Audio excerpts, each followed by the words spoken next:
السلام علیکم یارانو هغه پښتون لک چې ویډیوګانې جوړي دا غنوم رانه ډیر شو یاره هغه چې وی اسرائیل کہتا ہے ابھی ہمیں خطرہ پاکستان سے هغه چې کوم ویډیوګانې جوړي نو دا غي څخه نشری او نه خپیو ویډیو ځای نه بل ځای نه خوي چې نه ټینګ کړیو ویډیو ته جوړ کړی ډیر خوندور ویډیو اوس دا حالو حسن خانو صحافي نه دی نوکر دی خیبر سره او جیت کې سره هغه یو داسې ټویټ راغسته دی یو سو ټویټر والا خلک ته هغه جازونه مازونه فالو کوي نو هغه ټویټ راغسته هغه دا ټویټ کړی دی چې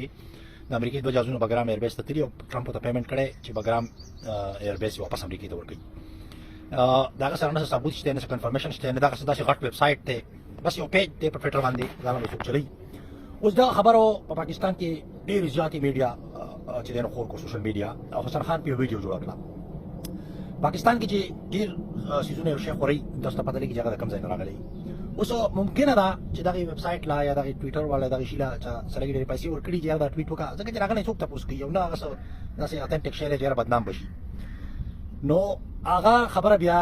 ایمل پوسټ کړه ایمل سره ایمل د یو ګوند پریزیډنټ دی د یو ګوند صدر دی هغه دغه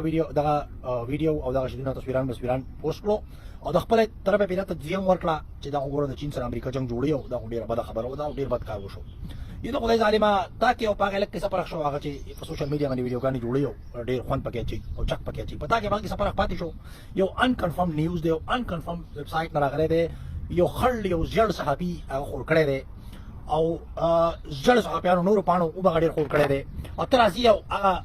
خپل پیج باندې پوسټ کوي او بیا راغی نتیجه مله وبه چې د چین امریکای جنگ شروع شو موږ ته خطر ده نو دوه خبرې کېدې شي یا خو طریقه مقلې او یا تاسو واتس اپ راغلی لکه حسن خان ته چې راغلی چې دا شی پوسټ کړ السلام علیکم